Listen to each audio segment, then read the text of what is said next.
So I've started stripping down the MXU. It's gone a bit it's gone a bit further than I first anticipated. Earlier on, what I'm doing now is I'm splitting all the rims. I'm gonna send the wheels off to be sandblasted. We'll paint them when they come back. I think I'll also get a lot of the bolts zinc plated, and we'll do a proper job on it all together, because I just want to turn this into a really nice one, because it's not going to take much to bring it all the way. So we'll get that done to us. Here I am. Look, I'm taking off my front mud guards here, and can you see this? There's actual grease inside here, which is a phenomenon only known to countries bar Ireland. These things are used. See that little thing there? They're actually used in other countries.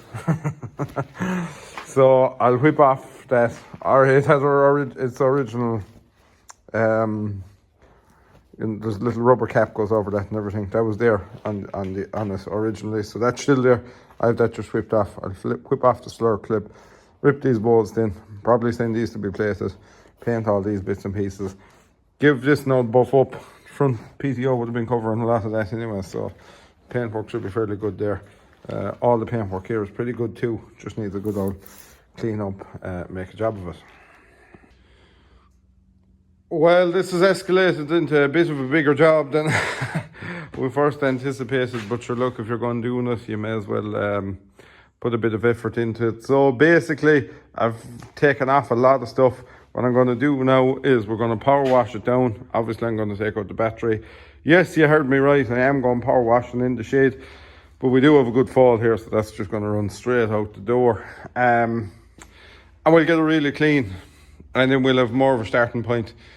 Yet undecided whether I'm going to paint the fenders and the roof and that, but we might just get away without buffing it. But I'm sending away a lot of our fittings for our bolts and bits and pieces for zinc plating, so that'll make a nice job of that.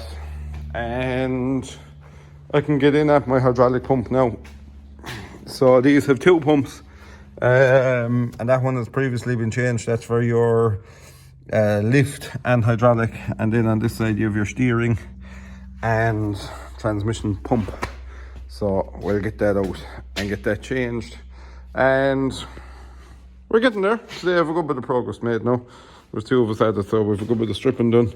Everything is cleaned down, that has been removed, and yeah.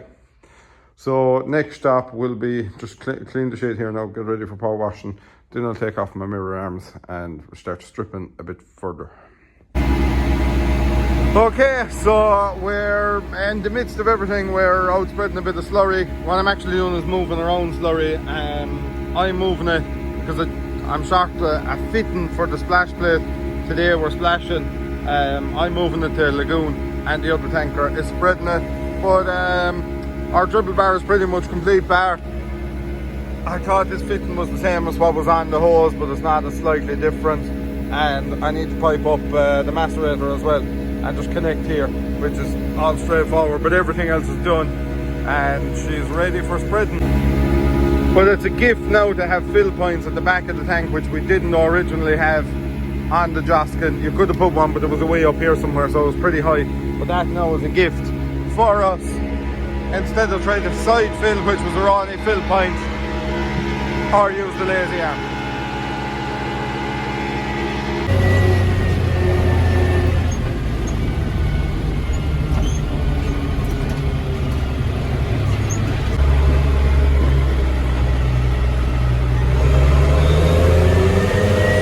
So we're going across the very scenic Glenorville Bridge. It's kind of the gateway to West Kerry, really.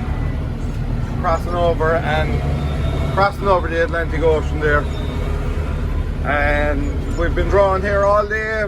Well, I suppose we've maybe, I don't know how many gallons we've moved. We've a good few moved anyway, and I'm just moving it, but the other CVX is spreading, so we're making progress, thanks be to God. But anyway, we're nearly finished now for this evening. And when we go home, I've a nice little surprise for me. So my eyes will see it first as well as your eyes, and we'll get a first impression on it.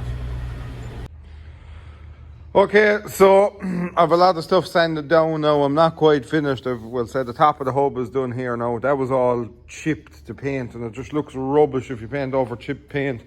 So look, I'm going to see what happens here.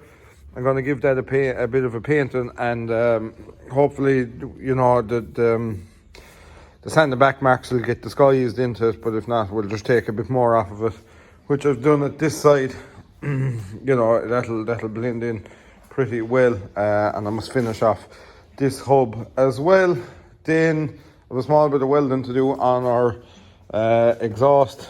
There's a few, you can just see where it was originally welded. It's just starting to crack along there, and of course a couple of the studs sheared off in the shield, so they'll have to be taken care of as well. Then back on here, look, there was a bit of rust inside here, so I'm going to give that a little bit of a painting. And our top link bracket was all chip marks as well. And of course, look, here you can see it now.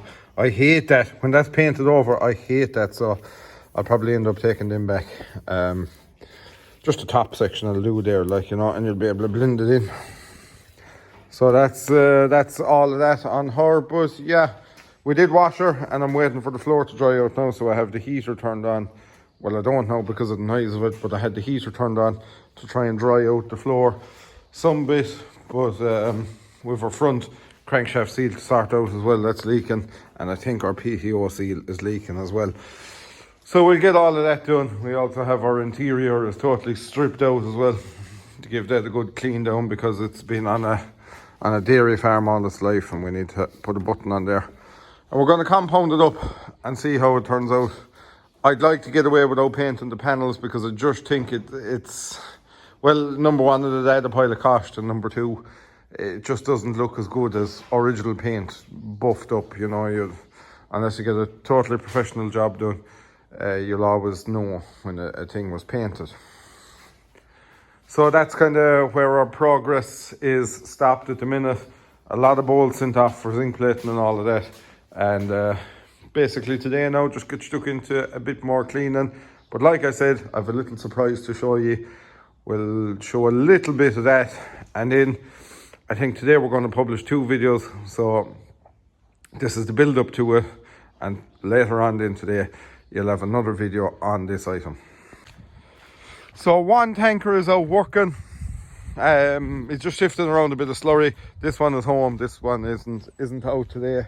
But we really need to get our dribble bar started, because if the weather does dry up any bit at all, then we're going to be out doing a bit of that. But yeah, yesterday we shifted a nice bit of stuff with the 2 of us moving it, and our 175 is performing away, but the tappets really do need to be set in that tractor. She is a small bit tickety on tick over, so that needs a bit of attention. And here we have it, a set of twins. So like I say, we'll do a bit more of a video on this later on in the day. Please stay tuned, give us your feedback on this one, and thank you very much for watching, and we'll see you again later on.